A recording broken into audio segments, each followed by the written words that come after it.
On Monday, March 27, 2023, my son Justice was in the Covenant School shooting. 3 of his friends were killed: Evelyn, William, and Hallie. William had just been over at our house for Justice's birthday party. In 15 minutes, our lives were changed. When we heard about the shooting, we rushed to Woodmont Baptist Church. We had to wait there for 3 hours, the most excruciating 3 hours of my life. I didn't know if Justice was alive or dead. Once we found out that Justice was alive, we were euphoric with happiness, but at the same time, we had the most painful experience knowing that Evelyn, William, and Hallie were killed.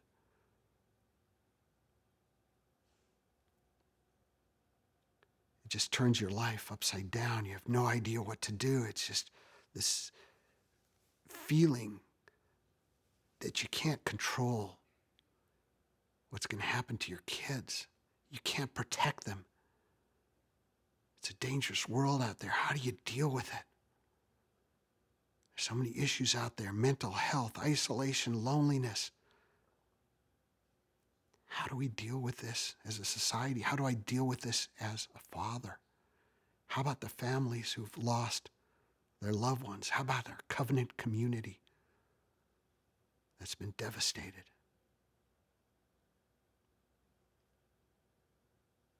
It took time.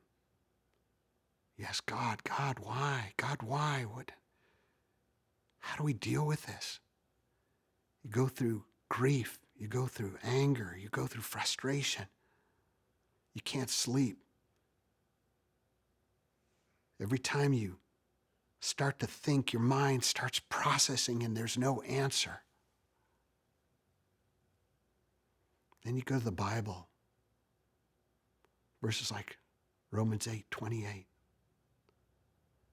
We know that God works out all things for good for those that love him and are called according to his purpose.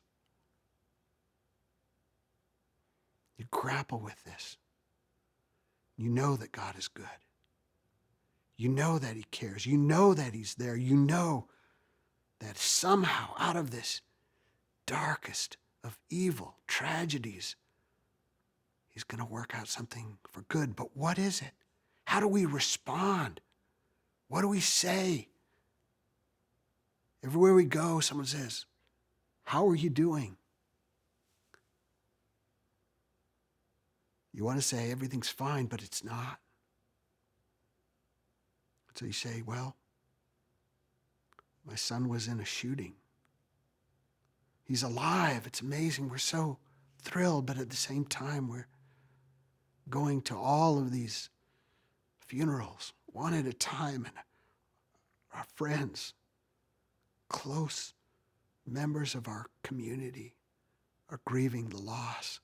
And we're grieving the loss, and you're walking along. Suddenly you just find yourself full of grief, crying.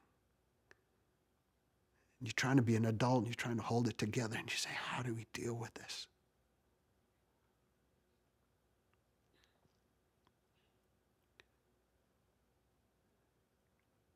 As a lawyer, I like to understand how we're going to deal with stuff. I like to be able to help my clients succeed.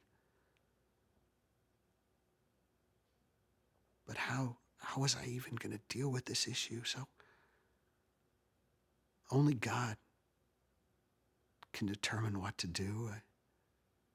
The first gathering in the chapel, right before that gathering, there was a sign. In this dark, painful time, there was a sign. A double rainbow right over the Covenant School. God was telling us he's with us. That same night, when we got Justice and we brought him home, my good friend John Papillo was in town. He's from Chicago, and we've been writing music together for years and years. We were going to record a song, and I said, What do we do? Should we cancel? I started praying. I said, what do we do? And I said, we need to say something. We need to tell the world something about this. We need to have a voice. I said, John, why don't we write a song about it? Because that's what we love to do. God's gifted John, one of the greatest songwriters that I've ever known.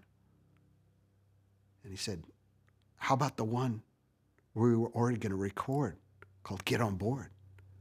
So we looked at the lyrics and we found that they were right on point, and it even talked about a shooting. God was way ahead of us. He had already written the song that he wanted to give to the world. So we dove in. We went ahead. We said, we're going to answer. We're going to say something.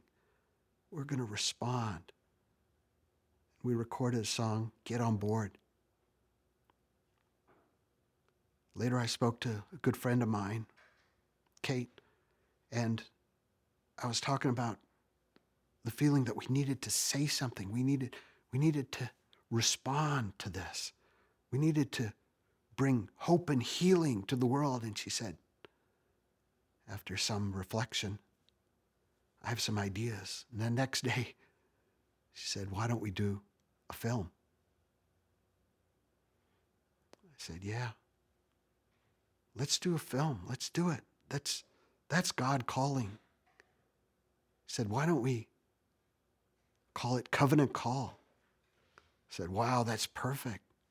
He said, why don't we create a website and put resources so that people who are dealing with these kind of issues, we know that the Covenant shooting wasn't the only one. In fact, since then, there's already been 2 or 3 other ones. So this is an epidemic. It's all across the United States. There's a problem. We've got to solve this problem. How do we, as Christians, come when this evil has come at us? And I think the answer is there's a 7th family.